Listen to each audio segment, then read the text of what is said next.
How do you feel about no capsules on wine? You know, I love it. Honestly, I was just opening this bottle and it popped in my head. I'd really curious to see what you guys think. I think it's super awesome because you don't need a capsule.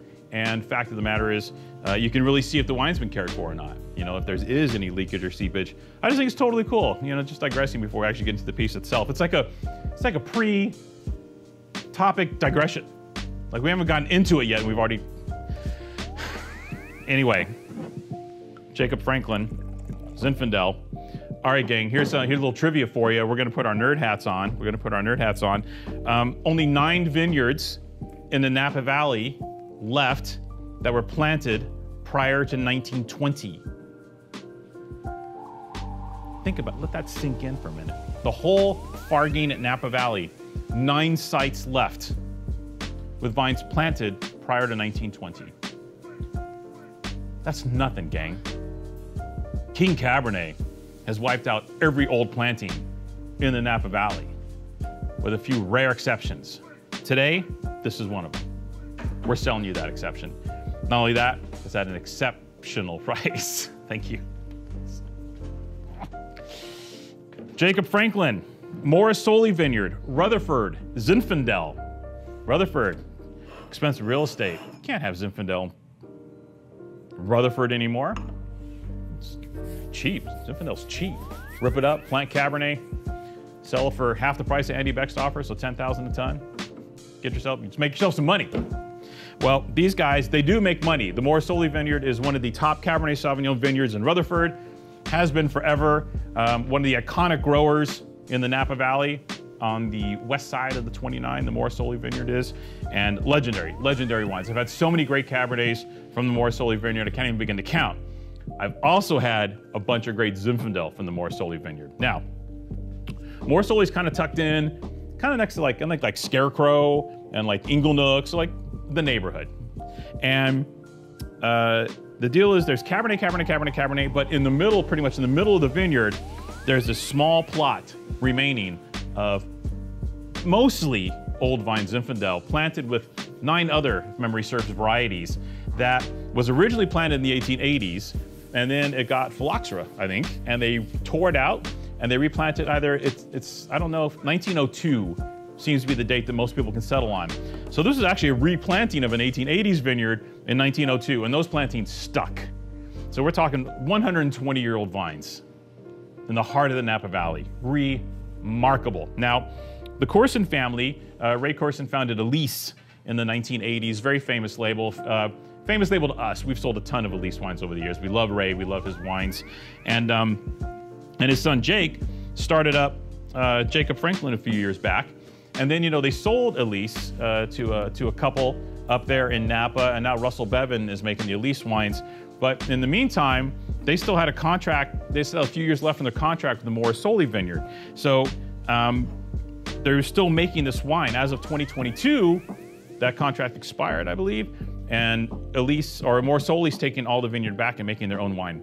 So I don't think this wine's gonna be made by them going forward. Thus, this might be why we're seeing the incredible deal on this wine that we're seeing today.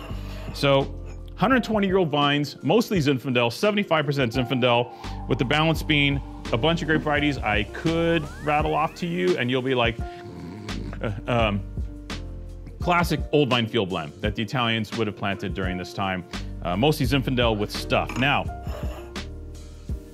2020, you say? Well, because of the style of this wine, the vineyard location, this was picked before the glass fire, so you really don't have any smoke taint issues. Actually, it's free. It's not even, just wiped out from your mind. It doesn't exist. But man, we always talk about, this is like drinking liquid history, and it really is. This is, and liquid history that's disappearing. That's the other aspect of this. Liquid history is disappearing.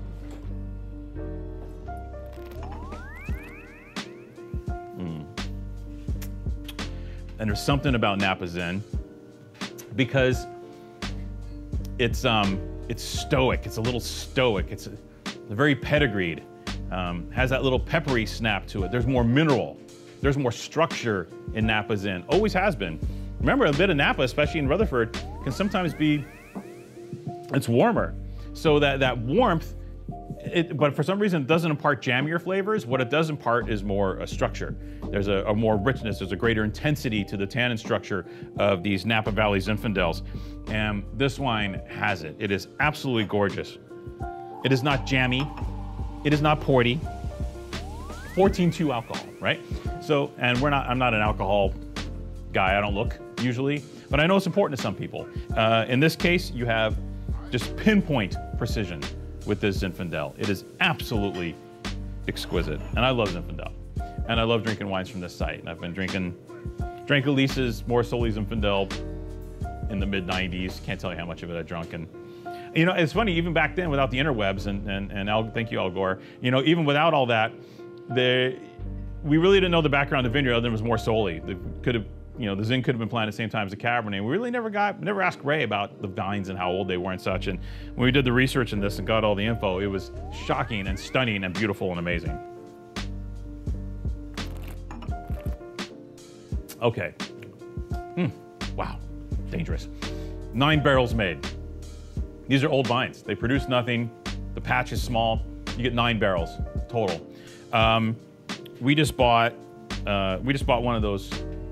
We just bought one of those barrels, and we get to sell it to you at a pretty remarkable price. It's usually $52, which, when you think about it, for 120-year-old vine material in the Napa Valley, that's probably gets a third of the yield of Cabernet Sauvignon that sells for double the price. So figure it's a 6-fold difference. $52 isn't that crazy price, but today, $25. $25 for this wine. It blows me away. I'm stunned and shocked happily, and this is one of the wines that keeps us coming back to work every day, is getting the opportunity to taste wines like this, tell these stories, and then sell them to you at really remarkable prices. And it could be end of an era, who knows? The Morisolis will probably make this wine, but they're probably gonna charge like $100 for it or something, so. This could be the last roundup, you know what I mean? Anywho, Jacob Franklin, super old vine, Morisoli Vineyard, Rutherford Zinfandel, yada, yada, yada. Amazing, amazing, amazing. $25, only 25 cases. Get yours now.